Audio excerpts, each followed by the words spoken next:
Nako po mga kababayan, meron pang isang babaeng vlogger, gusto din sigurong sumikat nito mga kababayan. Palakpakan natin! Kasi nga gustong sumikat ng babaeng vlogger na ito mga kababayan. Kasi nga, ayon sa babaeng vlogger na ito, talaga tinitiran lang mga kababayan yung INC. No? Bakit kaya? Ano kayang dahilan? Dahil ba ang INC mga kababayan ay hindi naniniwala sa kanilang among bangag mga kababayan? Kaya pati INC na nananahimik mga kababayan, hindi naman pinakialaman itong mga vlogger na ito, ay kanilang idinadawit sa nangyari sa kanilang kaibigan. Kasi nga mga kababayan, ayon sa babaeng vlogger na ito, na gusto ding magpasikat, palakpakan natin kasi gusto magpasikat eh. Gusto magpasikat eh, palakpakan natin yan. Baka sumikat din eh.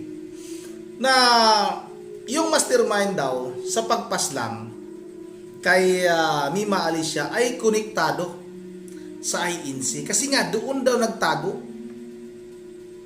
sa INC, sa kapilya ng INC, itong mastermind. Pakitaan nyo muna kami ng ebidensya bago kami maniwala sa inyong mga kasinungalingan.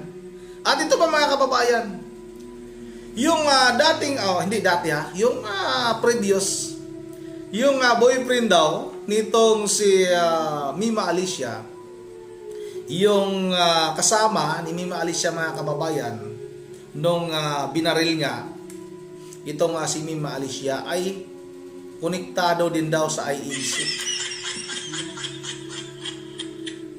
Isang malaking kasinungalingan. Kasi nga mga kababayan, kung halimbawa, yung boyfriend nitong si Mima Alicia ay iglesia ni Cristo yun, bakit tirahin ng tirahin ni Mima Alicia yung iglesia ni Cristo? Ako mga kababayan, hindi ako iglesia ni Cristo ha. Gusto lang nating itama, no? Katoliko ako. Gusto lang nating itama itong mga vlogger na itong mga sinungaling na ito. Hindi naman siguro tama din na kahit walang kinalaman yung isang organisasyon mga kababayan ay idawit nila dahil galit sila. Dahil nga kumakampi kay Vice President Sara Duterte at hindi naniniwala sa kanilang puon, sa kanilang amo na nagpupundo sa kanilang mga kababayan, si Bangag, hindi naniniwala itong Iglesia ni Cristo. Tinitira din nila. Tama ba yun?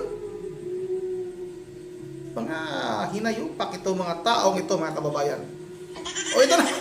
Huwag na natin itong patagalin. Sabay-sabay na natin itong panoorin. Yan o. Magandang araw mga kababayan ko. So ipagpatuloy na natin yung kwentuhan natin kanina. So nakat tayo doon sa part na yung pinag-usapan na natin yung tungkol sa boyfriend niya. Pero kanina yung nag-upload yung anak mo. first part ng video na to. At may nag-comment, sabi niya INC daw pala ang may gawa. Unahin mo nga muna yung anak mo. Natawag ka ng anak mo eh. Vlog ka ng vlog. Sige, patuloy natin to. Okay, gusto ko lang po linawin na hindi po INC ang may gawa. At gusto ko po silang alisin dito sa usapan na to pero... Ayan mga kababayan, sinabi niya, gusto ko lang linawin, hindi INC ang may gawa. Gusto ko lang silang alisin sa usapang ito. Pero tingnan niyo mga kababayan, ang susunod niyang sasabihin. Nalilink kasi ang INC because lahat po halos ng suspect na involved doon sa kaso ni Mima na nagpaligpit sa kanya, mga masterminds, ay parte ng INC. And secondly, yung pinaka-mastermind, nagpagupo siya at tinago po siya sa kapilya mismo ng INC. Kaya po... O, kita ninyo mga kababayan, gusto daw niyang alisin sa usapan dahil wala daw kinalaman yung INC. Pero bandang huli mga kababayan, sinabi din niya, involved talaga ang INC. May kinalaman. Kasi nga, halos lahat ng mga suspect ay INC. Ginawa naman tayong tanga nitong babaeng ito. Ano ba ito? Masaya din yata itong babaeng ito. Gusto niyang alisin dahil walang kinalaman. Tapos mga kababayan, bilang sinabi niya, may kinalaman dahil nga halos lahat ng mga suspect ay konektado sa INC. At yung pinaka-mastermind ay itinago ng INC doon sa kapilya. Para rin sinabi nitong babaeng ito na ang talagang nagpatsugi kay Mima Alicia ay yung INC. Huwag ka na magpaligoy-ligoy pa. Ginagawa mo naman kami tanga. Diba tuloy natin ito?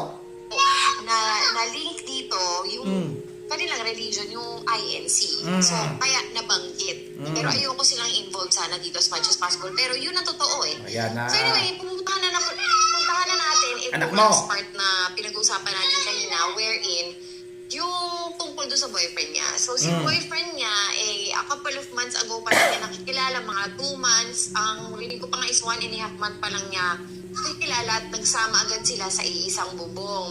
So, bago pa lang silang magka-live-in itong boyfriend niya, no? Ilang months lang talaga sila. Actually, siguro mga 3 months, 2 months, ganyan. Kasi nakatira sa Alicia, nakatira sa Bustos kay Boss Mike Cervera. Tapos nung nakilala niya tong lalaki, nag-decide silang magsama agad. Gusto nga daw nito ni Nima na mag-change religion. Gusto niyang mag-iglesia. Gusto niya mag-INC. No? Naghumingi siya ng payo dun sa boss ko kay Boss Mike na confide niya to na gusto niyang mag-convert to INC kasi if in case magpapakasal sila ng boyfriend niya. So si boyfriend bago pa lang itong dumating sa buhay niya at mula nga nung dumating ito si boyfriend sa buhay ni Nima Alicia, halos at Tingnan ninyo mga kababayan kung gaano kasinungaling itong babaeng ito. Gustong magpa-convert ni Mima Alicia bilang isang INC. Kasi nga parang sinasabi nila mga kababayan, yung boyfriend nito nga si Mima Alicia ay Iglesia ni Cristo.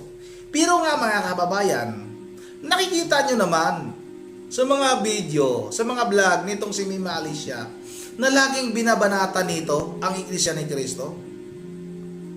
Ginawa naman tayong mga bugok na mga hayop na ito. Akala na talaga siguro ng mga hinayopak na itong mga kababayan, pasensya na babae ito, hindi dapat natin itong murahin. Dapat yung mga babae ay ginagalang mga kababayan. Pero pag ganitong klaseng babae na sinungaling, kailangan bang galangin itong mga ganito?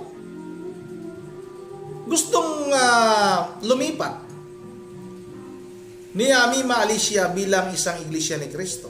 Pero laging binabanatan ni Mima Alicia ang Iglesia ni Cristo. Doon pa lang mga kababayan, sinungaling ka na.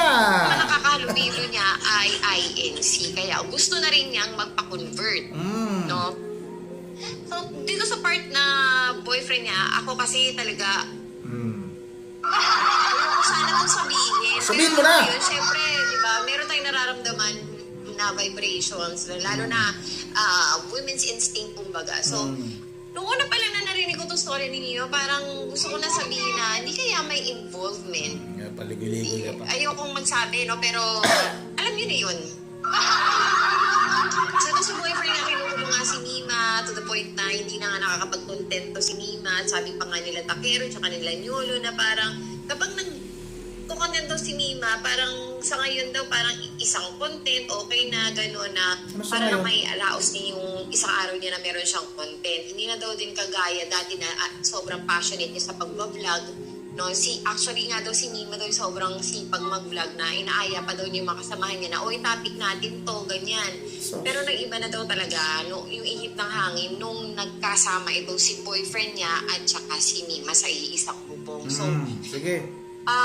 doon sa part na kinukulo siya ng boyfriend niya ay tinanong daw siya ng kanyang mga kasamahan. Ingin ng anak Na mo. sinabi daw na bakit kaya mo hinahayaan ay kulong ka ng boyfriend mo? Sabi daw ganon. So, sabi daw ni Nima, hindi matigas kasi ulo ko. Parang, gina-justify pa niya yung pagkukulong sa kanya at pagpipigil sa kanya ng boyfriend niya sa mga gusto niyang gawin. So, kumbaga, ano niya yun, tinolerate niya. Ganon.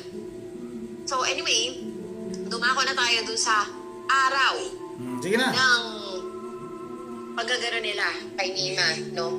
So, itong araw na yon, nung dumating silang dalawa, nung boyfriend niya sa bahay nila, bumaba si boyfriend. Si boyfriend daw ang nag-drive nung time na yon. So, nung Tapos, pagdating daw nila, si boyfriend daw nagbukas nung gate. Alam na alam daw kung saan nakaupo si Nima sa sasakyan.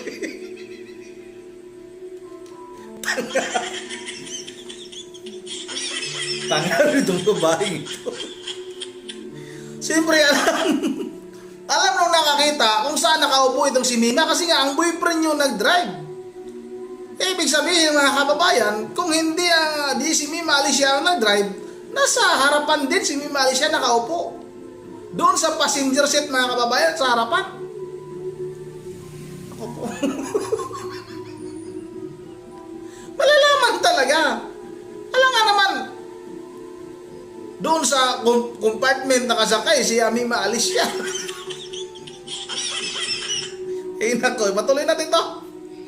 Na parang may nagtimbre daw ng kung ano yung eksaktong mangyayari. Alam na alam daw nung gunman. Yung pagdating nila sa bahay. No, alam na alam daw talaga nung gunman yung gagawin nila. At para daw talagang mayroong nagsasabi ng mga impormasyon. So bakit naman daw si Mima, yung babarilin, open na open, nagbubukas ng gate itong si boyfriend niya. At nagtataka ka na lang din talaga sa mga tama ng boyfriend niya. Kita, braso, at isa sa tiyan. No? Tapos, according sa mga kapitbahay, actually meron talagang nakawitness sa kapitbahay. Doon mismo din, meron kasi sila mga kapitbahay na work from home, tapos meron silang kapitbahay na parang, eto nga, yung kapitbahay nila na talagang merong malinaw na CCTV na kitang-kita daw talaga yung naganap, no? Magdalo Group, kasamahan daw ni Senator Trillanes na nagbigay daw ng pahayag kasi daw nanonood daw sila doon sa live CCTV. Hindi recorded yun live CCTV. Kung ano yung makikita mo sa labas, kaya walang copy, no? So, kita-kita daw talaga nila lahat ng pangyayari at nirelay nila yun sa pulis. At sabi nga nila na eto daw si boyfriend, nung umalis daw yung mga gunmen, hindi daw siya agad sumigaw, hindi siya humingi ng tulong, hindi siya nagpanik. Hanggang dyan na lang mga kababayan. Medyo may katangahan din itong babaeng ito. Alangan nyo naman, sisigaw ka kaagad, nandoon pa yung mga bumarel, sisigaw ka kaagad para barilin ka rin ulit. Kawawa mga kababayan. Kawawa ngayon yung boyfriend nitong si Mima Alicia mga kababayan. Kasi nga, itong mga kasamahang vlogger ni Mima Alicia mga kababayan, iisa ngayon yung kanilang gustong mangyari mga kababayan na mabaling yung atensyon ng taong bayan doon sa boyfriend ni Mima Alicia para hindi na tayo magtanong pa at yung ating mga kababayan hindi na sila magtanong pa kung sino ba talaga itong si Boss B. Nililihis nila ngayon mga kababayan ang totoong pangyayari. Gusto nilang itong boyfriend ni Mima Alicia, yung kanilang maging suspect ngayon para maalis nga sa isipan ng taong bayan kung sino ba itong si Boss B na nagpupundo sa mga bayarang vlogger na ito mga kababayan. Kasama na yung kanyang amo. Yan ba yung vlogger na sinasabi nila na mayroong sports car mga kababayan? Ito nga si Mike Cervera. Ay tatanong lang, hindi ko talaga kilala yan. Yang si Mike Cervera mga kababayan, hindi ko kilala. Kaya nagtatanong lang ako sa inyo. Yun ang kayo na lang din yung bahalang humusga sa babaeng ito. Halata naman na puro lang din na imbento yung kwento nito. Puro lang kasinungalingan. Walang matibay na basihan, puro marites mga kababayan. Kawawang boyfriend ni Mima Alicia mga kababayan. Tinatarget ngayon ng mga kasamahang vlogger nitong si Mima Alicia. Yun naman dito lang muna. Wala tayong mapapala sa babaeng ito, puro kasinungalingan. At bago tayo magtatapos ay mag-shoutout lang muna tayo. Shoutout tayo kay mayroong bagong nag-commento. Shout out kay Anchor of the Heart. Shout out na rin kay Tsara Lambus Pamatya. Pamatla pala siguro to. Shout out na rin kay Ma'am Berje Religious ng Pulilan, Bulacan sa kanyang mga apo na si Coco Dion Yore at kay Saki. Maraming salamat sa inyong panonood lagi Ma'am Berje. Shoutout na rin kay Yolanda Sabilao. Shoutout na rin kay GB. Shoutout na kay Rod TV. Shoutout na rin kay Romeo Rodyu. Shoutout na rin kay Ma'am Joyce ng Japan. Brindo Intinsa. Shoutout kay Ilin Girapusco. Shoutout na rin kay Idi Mar Ali. Shout out kay Ma'am Edisa Borby. Shout out kay Pinas Highlights. Maraming salamat sa iyo, Pinas Highlights. Maraming salamat daw sa pagtatanggol. Sa katotohanan lang tayo kasi idol, kasi alam naman natin na itong mga vlogger na ito, pilit nilang sinisira ang INC dahil nga hindi kumakampi sa kailang among bangag. Isa akong Katoliko. Idol Pinas Highlights. Shout out na rin kay Troyens Orchid. At shout out na rin kay Jilly Marie, kay Angeline Matsoy, Bitos Gigi, shout out, at kay Joel Lopez. Kay Ma'am Elisa Forby, shout out na rin kay Ma'am Elisa Forby, at kay Lord sa Rosalie Malit, kay Walok Titan, at kay Joseph Platon. Yun ang naman, dito lang muna. Sa mga hindi natin na shoutout, pasensya na. Susunod na mga araw na siguro sa ating mga susunod na gawing mga vlog. At once again, this is Ronnie TV mo. Ingat na lahat. God bless bawat isa sa atin.